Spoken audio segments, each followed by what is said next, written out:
Como reformar uma igreja. Paul Washer. Trecho da entrevista dada na Heart Cry Missionário.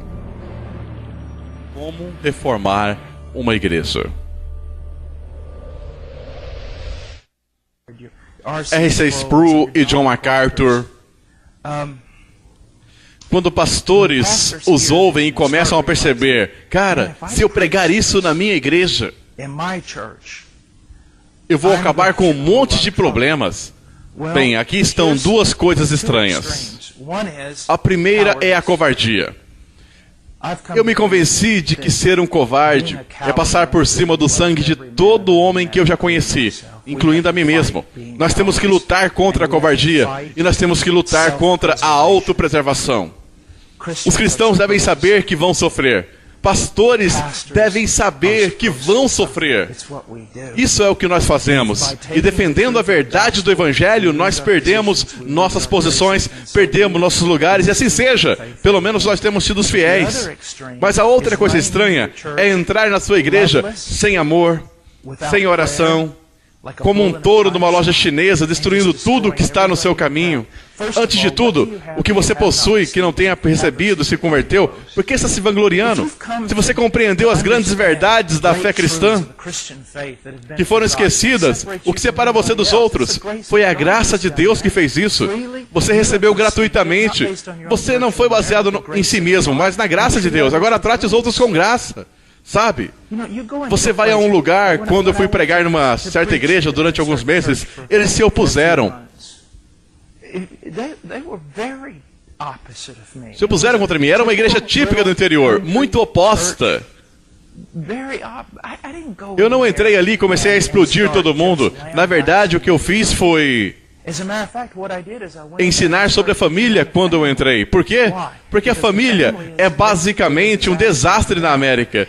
Se você for a uma igreja e pregar as Escrituras, a ponto daquelas pessoas, famílias estarem sendo curadas, então eles vão ouvir. E outras coisas que você tem a dizer. Então, quando você vai à igreja e reforma, essa é a primeira coisa que você tem que perceber. Você tem que ir devagar, você tem que ser amoroso, você tem que começar com oração. E então você tem que olhar para as necessidades daquelas pessoas e suprir essa necessidade através das Escrituras. E à medida que você está suprindo a necessidade por meio das Escrituras, como nenhum outro homem fez antes de você, então você começa a entrar e dizer outras verdades. Eles vão olhar e dizer, bem, você sabe, toda essa coisa que você nos ensinou sobre a Bíblia, elas realmente sararam nossas famílias. Nós não devemos atacá-las porque nunca ouvimos isso antes. Então vamos continuar, vamos ouvi-lo por mais um tempo, porque nós sabemos o bem que as pregações dele fizeram a nós. A maioria dos homens só quer atacar imediatamente as grandes questões. Aqui está outra coisa que tem que ser falada às congregações. E isso é que as Escrituras não são apenas inspiradas.